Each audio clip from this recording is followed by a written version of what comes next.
As luzes do grande hotel de Moscovo refletiam-se nos vidros como se a cidade inteira ardesse. Era 6 de outubro de 2015, o nosso 10º aniversário de casamento. E eu, Anastasia Volova, estava convencida de que aquela noite seria um lembrete de tudo o que tínhamos construído juntos. O meu vestido vermelho, escarlate, como um coração exposto, brilhava sob os candelabros de cristal. À volta, magnatas, ministros, esposas com sorrisos de porcelana, todos a fingirem que o luxo era amor, que o ruído era felicidade. E eu, a fingir que ainda estava viva. Dimitri estava ao meu lado. Impecável. Com aquele fato preto que parecia feito de poder. Tinha aquele sorriso capaz de convencer um juiz ou um inimigo. Durante anos, aprendi a ler a sua respiração. As pausas, os silêncios, mas naquela noite havia algo diferente. Algo gélido. Como o fio de uma faca antes de entrar. Quando o empregado lhe passou o microfone e todos ergueram as taças. Senti o ar ficar denso. Esperava um discurso de amor. Talvez uma palavra que justificasse 10 anos de sacrifícios, de noites em claro à sua espera, de sorrisos ensaiados ao espelho. Mas então ele olhou para mim, e eu soube. E tu, Anastasia, disse com uma calma que doía, oxalá nunca tivesse estado na minha vida. As risadas morreram. O som de um copo a cair foi a única coisa que rompeu o silêncio. O meu corpo não reagiu. Senti apenas o peso do mundo a cair-me em cima. O coração, suspenso entre a incredulidade e a raiva. Na primeira fila, a minha irmã, Natasha, levou a mão à boca. A minha sogra, Irina, sorriu. Um sorriso tão leve que só eu o vi. O gesto de quem passa anos à espera de te ver afundar. E o pior foi o sussurro. As vozes afiadas da elite moscovita. Ele disse mesmo isto. Coitadinha. Deve ter merecido, de certeza. Quis falar. Quis dizer-lhe qualquer coisa. Mas o ar virou pedra dentro de mim. Vergonha, dor e ira misturaram-se num cocktail venenoso. Nesse instante, compreendi o que é morrer de pé, sob um teto de ouro e olhares que te despem a alma. Dimitri pousou o microfone, deu meia volta e foi-se embora, sem olhar para trás. O som dos seus passos sobre o mármore foi o requiem do que um dia fomos. Fiquei sozinha no meio do salão. Com o vestido vermelho feito armadura e a dignidade pendurada num fio invisível. Natasha tentou aproximar-se, mas ergui a mão. Não queria consolo, não queria testemunhas. Só queria silêncio. Nessa noite, enquanto os convidados continuavam a beber como se nada tivesse acontecido, prometi-me uma coisa: nunca mais permitiria que alguém decidisse o meu valor. Essa humilhação, esse momento em que todos me viram quebrar, seria também o instante em que começaria o meu renascimento. Porque por detrás de cada mulher partida, há uma chama à espera de oxigênio. E nessa noite, entre os ecos de uma valsa que já não tocava, jurei desaparecer, para renascer. Ao amanhecer, a cidade continuava a dormir, e eu já não era a esposa de Dimitri. Era uma sombra com um propósito. E o meu primeiro passo foi apagar o meu nome do mundo dele. O amanhecer chegou sem pedir licença. A luz filtrava-se pelas janelas do apartamento, a refletir-se nas taças ainda meio cheias do aniversário que terminara em ruína. Moscovo continuava ali, indiferente, mas dentro de mim algo tinha morrido, e algo novo respirava pela primeira vez. Nessa madrugada percebi que o silêncio, o mesmo que durante anos me protegeu, já não era um refúgio, era um túmulo. Sentei-me diante do tocador. Ainda com a maquilhagem borrada e o vestido vermelho amarrotado. No espelho não havia uma esposa traída. Havia uma desconhecida que começava a olhar-se sem medo. E essa desconhecida tomou uma decisão, em 24 horas. Desapareceria do mundo de Dimitri. Abri a gaveta da secretária dele. O cheiro a madeira e colónia golpeou-me com memórias que já não doíam. Ardiam, entre documentos organizados com precisão cirúrgica. Encontrei uma pasta preta. Lá dentro, um contrato assinado por ele e por uma mulher cujo nome me soava, Katia Murova. Uma advogada, a sua sócia. É no canto inferior. A minha assinatura falsificada. Foi o empurrão final de que precisava. Se ele podia apagar a minha identidade no papel, eu apagá-la-ia na realidade. Às 8 da manhã liguei a Mikhail, o nosso advogado. A voz dele, normalmente tranquila, quebrou ao ouvir a minha. Anastásia, estás bem? Não, respondi, mas vou ficar. Quero que vendas tudo. A casa, o apartamento de Londres, a dacha em Sochi. Hoje. Houve um silêncio. Isso é impossível num dia, murmurou. Não me importa a lei. Mikhail, quero desaparecer antes do anoitecer. Ouvi a sua respiração agitada do outro lado. O som dos papéis a cair. O Dimitri sabe. Não. E não deve saber. Desliguei antes que tentasse convencer-me. Passei a manhã como um autómato. Levantava dinheiro das contas conjuntas. Cancelava cartões. Assinava transferências. Cada clique no computador era um golpe de martelo no meu passado. Ao meio-dia, numa agência bancária, uma funcionária pediu confirmação biométrica. As mãos tremiam-me. Por um instante, temi que o sistema avisasse Dimitri. Mas o dispositivo apitou a verde e o dinheiro libertou-se. Na cabeça só ecoava uma frase: ele não me vai enterrar com o apelido dele. À tarde, Mikhail recebeu-me no escritório, cercado por livros e fumo de tabaco. Nunca te vi assim, disse. Passando-me os documentos, fria. Decidida. Não sou fria, respondi, estou viva. Assinei as últimas páginas. Cada rubrica era um corte limpo entre o que fui e o que estava prestes a ser. Ao cair da noite, fiz uma mala pequena, uns jeans, um casaco grosso, um passaporte e o único objeto que ainda me pertencia de verdade, um exemplar antigo de Anna Karenina. Não chorei, não rezei, só respirei. O som do rio Moskva. Lá fora, era diferente, já não era fronteira, era rota de fuga. Olhei o apartamento uma última vez, o reflexo das luzes nas janelas. O eco da sua risada ainda a pairar nos corredores. E percebi algo, não fugia de Dimitri. Fugia da mulher que ele criara em mim. Quando atravessei a porta, não senti medo, senti vertigem e liberdade. Atrás ficava a vida perfeita. As joias, os brindes, os amo-te vazios. À frente, um vazio imenso, mas meu. E enquanto o táxi avançava pela avenida iluminada, fiz o meu segundo juramento. Se tiver de me tornar um fantasma para ser livre, assim será. Nessa noite o comboio para São Petersburgo partiu às 11h15 da noite. No bilhete não estava o meu nome. Porque a partir desse momento, Anastasia Volova estava morta. E, no seu lugar, nascia Helena Petrova. O comboio chegou a São Petersburgo ao amanhecer. A cidade recebeu-me envolta em nevoeiro. Como se também quisesse ocultar-me. As torres douradas e os canais adormecidos pareciam observar em silêncio a mulher que descia do vagão com uma mala pequena e um olhar que já não tremia. Ali fora onde Anastasia Volova amara pela primeira vez. Onde acreditara em promessas sob a neve do Neva. Mas a mulher que pisava aquele chão já não era ela. Era Helena Petrova, uma sombra sem passado. A primeira coisa que fiz foi alugar um quarto num prédio antigo.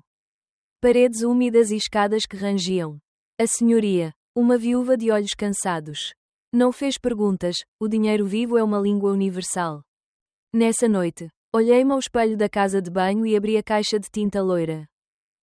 O cheiro químico ardia, mas cada madeixa que caía era uma despedida. Quando terminei, uma desconhecida fitava-me do vidro rachado.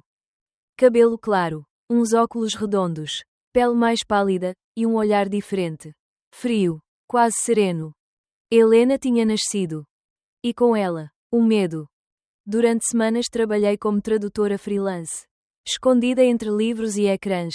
A minha vida era um sussurro, cafés baratos. Roupa simples, ruas percorridas de madrugada. Cada ruído no corredor fazia-me prender a respiração. Cada sombra na janela podia ser uma lembrança armada. Mas a mente é cruel, quando o corpo se habitua ao medo. A alma começa a procurar respostas. Quem era realmente Dimitri? Por que aquela humilhação pública? E quem era aquela mulher? Katia Murova, que assinava contratos com o meu nome. Foi então que surgiu Ivan Sokolov. Antigo agente do FSB, agora detetive privado. Já ouvira falar dele, um homem que encontrava verdades que ninguém queria ver. Conhecemo-nos num café da Nevsky Prospect. Entre fumo de tabaco e o murmúrio da chuva. Quero que descubra tudo sobre Dmitry Volov, disse sem rodeios. Os negócios. Os sócios. As mentiras. Isso não sairá barato, respondeu, sem levantar os olhos da chávena. Traço. Homens como ele não deixam rasto, só cadáveres. Não me importa o preço, as mãos não tremeram, já paguei um bem pior. Ele olhou-me enfim, com olhos cansados e um sorriso triste. Sabe ao que vem, senhora Petrova. À verdade, mesmo que me destrua. Aceitou o encargo. E no seu olhar vi algo que não esperava, culpa. Mais tarde soube que Dmitry arruinara o irmão dele anos antes. Talvez essa fosse a sua motivação, ou talvez, simplesmente, também quisesse redimir-se. Os dias seguintes foram uma rotina de calma aparente. Enquanto eu traduzia artigos e tratados legais, Ivan entrava no labirinto negro da Volov Industries. Todas as noites reuníamo-nos no mesmo café, com relatórios manchados de café e fotografias a preto e branco. Os rostos que surgiam nessas imagens eram um mapa do inferno, empresários corruptos, juízes comprados, contrabandistas disfarçados de filantropos. E no centro, sempre ele. Dmitry. A sorrir, intocável. Uma noite, Ivan deslizou uma fotografia até mim. Nela, Dmitry estava de pé ao lado de Katia Murova. Ela tocava-lhe o braço. Ele sorria. O fundo era familiar, a nossa casa de verão em Sochi. O lugar onde um dia me prometeu que nada nos separaria. O coração deu um salto. Não era só traição, era substituição. Tinha apagado o meu rosto da sua vida e agora preenchia-o com o dela. Guardei a foto na mala, sem dizer palavra. Por dentro, algo mudou. A ferida deixou de sangrar, começou a cicatrizar com fogo. Nessa noite, enquanto caminhava pela Nevsky sob a chuva, compreendi que não bastava fugir. Tinha de entender, tinha de ver com os meus próprios olhos quem era o homem que eu amara, e por que quisera destruir-me. Olhei o meu reflexo na montra de uma loja fechada. Já não via a vítima. Via uma mulher a aprender a usar a dor como arma. Mas para entender o mundo dele, tinha de entrar nele. E a porta estava escondida num sítio que só eu conhecia. O seu antigo correio pessoal. Protegido por uma palavra-passe que eu prometera nunca mais usar. Nessa noite, a chuva batia nos vidros como se quisesse apagar o passado. Eu não dormia. À minha frente, o portátil velho dos tempos da universidade devolvia-me uma luz fria. Quase espectral. Sabia que cruzar aquela linha era perigoso. Mas o medo já não chegava para me travar. Lembrava-me bem do e-mail antigo, d.volov@neva.ru, mailto, d.volov@neva.ru. E lembrava-me da palavra passe. Uma relíquia sentimental que ele jurara nunca mudar, Neva 2003. O ano em que nos conhecemos. Quando eu ainda acreditava que o amor o podia salvar da sua própria ambição. Teclei. 1, 2, 3 vezes. O sistema hesitou, e entrou. Por um instante, fiquei paralisada. Lá estavam as mensagens, os contactos, os segredos. 10 anos de uma vida paralela. Oculta até de mim. O cursor piscava como um coração prestes a parar. Comecei a ler. Os primeiros e-mails eram triviais, negócios, marcações, convites. Mas depressa as palavras mudaram de temperatura. Mensagens dirigidas a Katia Murova. Frases em código: o aniversário será o fim. Ela não suspeita de nada. E depois, um que me tirou o ar. Assim que ela estiver fora, somos livres. O ecrã tornou-se turvo. As mãos tremiam-me. Senti o chão desaparecer. Seria essa a razão da humilhação pública? Tirar-me da vida dele, ou preparar a minha eliminação definitiva? Abri uma pasta anexa. Dentro, documentos cifrados, contratos assinados com nomes falsos e transferências para contas offshore.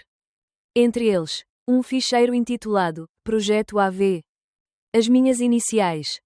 Abri-o. O documento estava datado para o dia seguinte ao nosso aniversário.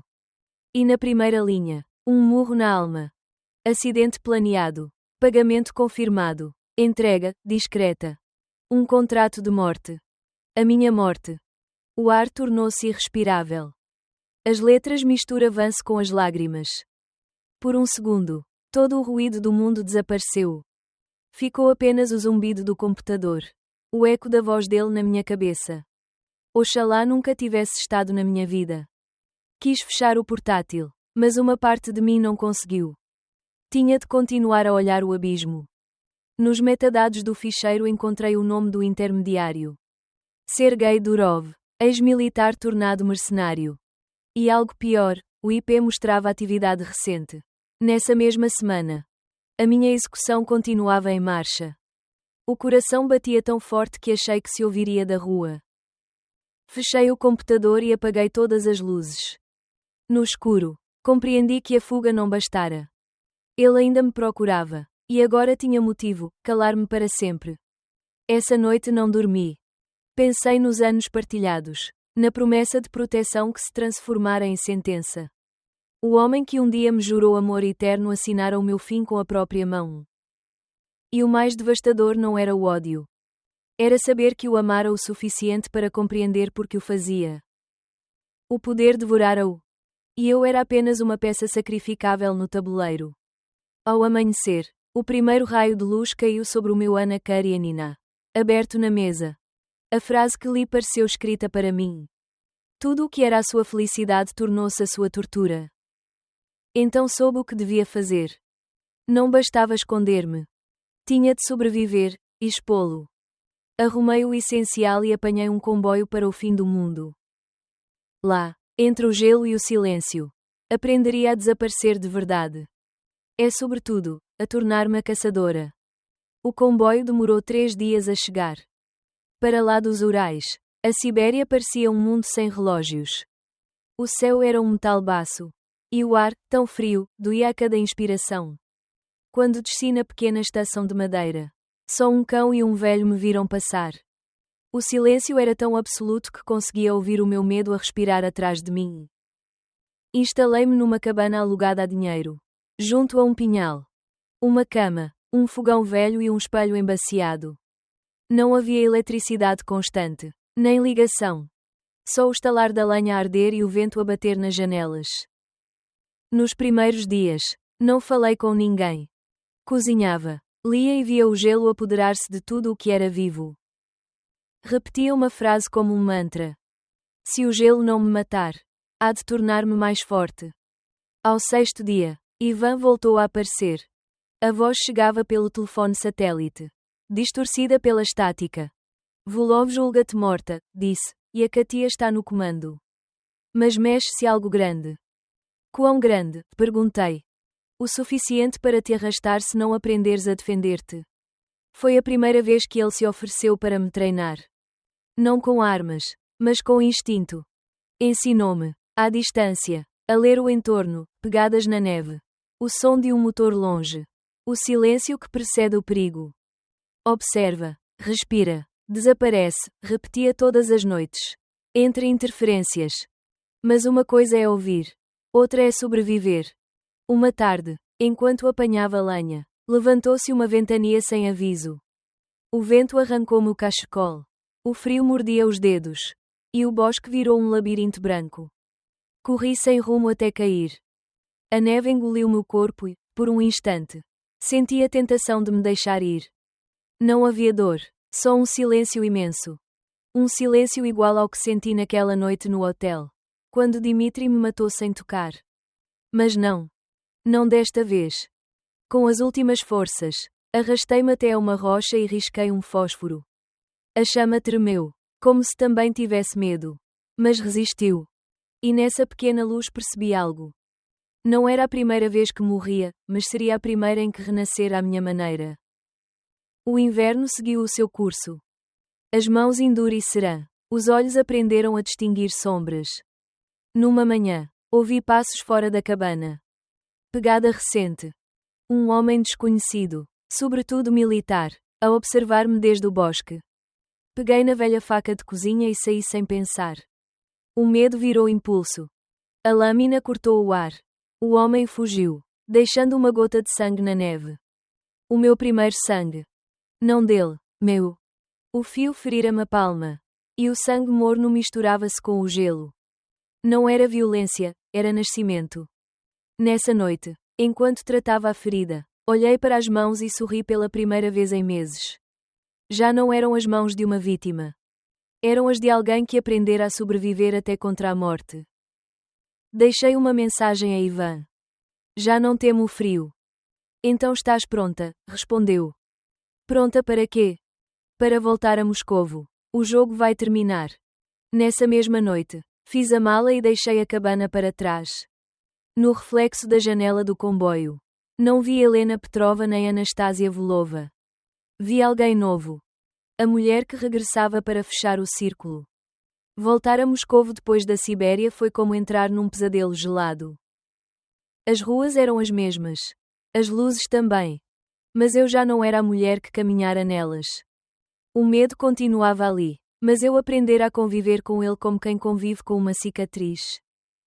Ivan esperava-me num carro velho, nos arredores da cidade. O rosto mais macilento, o olhar urgente. É esta noite, disse sem preâmbulos. Traço. A entrega, o dinheiro, tudo. O Dmitri estará lá, e a Katia também. Mostrou-me um mapa, um armazém na margem do rio, cercado por vedações enferrujadas e guardas armados. Dentro, o último negócio da Volov Industries, um envio disfarçado de materiais de construção. Carregado de armas e químicos ilegais. Se conseguíssemos provas, seria o fim dele. Assenti. No bolso levava um gravador oculto e uma decisão que pesava mais do que o casaco. Bastaria entregá-lo à justiça, ou queria vê-lo cair pelas minhas próprias mãos? Caiu a noite. O ar cheirava a ferro e gasóleo. Caminhei entre sombras, a deslizar os passos pelo chão úmido. Os projetores do perímetro giravam como olhos que viam tudo. Cada som era ameaça, cada respiração, confissão. À distância, vi Dmitri. A silhueta inconfundível, a elegância intacta, mesmo ali, entre caixas de contrabando. Katia ao seu lado, cabelo apanhado, lábios tensos. Reviam documentos, assinavam papéis, planeavam a fuga. E então ouvi a voz dele. Ela está morta, disse. Com calma glacial. Traço. Ninguém vai sentir a falta. Senti o passado inteiro a partir-se dentro de mim. Já não restava amor nem ódio, só uma claridade cortante. Tirei o gravador do bolso e liguei-o. Nesse momento, um ruído fez-me virar. Um guarda. Tinha-me visto. A lanterna cegou-me. A mão dele procurou a arma. Corri. O coração martelava-me o peito como um tambor de guerra. Tropecei numa caixa. O gravador caiu ao chão. Um segundo de dúvida. Podia fugir e salvar-me, ou ficar e recuperar a prova. Escolhi ficar. Atirei-me ao chão. Agarrei o dispositivo. E o guarda alcançou-me. Houve um confronto. Um golpe seco. Um disparo para o ar. O eco percorreu todo o armazém. Instalou-se o caos. Dmitri ergueu a cabeça, furioso. Apanhei-na, gritou. Mas já era tarde. Do outro lado ouviram-se as sirenes da polícia. As luzes azuis rasgaram a escuridão como lâminas. Os agentes irromperam, a gritar ordens, armas apontadas. Os guardas de Volov renderam-se um a um. Vi Dmitri entre os clarões, a tentar escapar. Katia seguia-o, mas tropeçou, e os agentes cercaram-nos. Pela primeira vez, vi medo nos olhos dele. O mesmo medo que ele pusera nos meus durante tantos anos. Não fiquei para ver o fim. Saí por uma porta lateral, debaixo da chuva. O ar golpeou-me o rosto com uma mistura de liberdade e vazio. Não havia vitória, só uma calma triste. Sabia que tudo terminara, mas também que nada voltaria a ser igual. Caminhei sem rumo até uma rua deserta. As sirenes afastavam-se, misturadas ao ruído do rio. Nos bolsos, o gravador ainda ligado repetia a sua voz. Ela está morta, ninguém vai sentir a falta. Sorri, pela primeira vez sem tremer. Tinha o que precisava. A queda dele. A minha prova. A minha liberdade. Um mês depois, as notícias confirmaram. Empresário russo detido em operação internacional. Observei tudo de um café em Paris. Com um passaporte novo e um nome que ainda aprendia a pronunciar. Mas enquanto o Sena refletia as luzes da cidade, Percebi que a história não tinha acabado. As sombras de Moscovo encontram sempre o caminho de volta.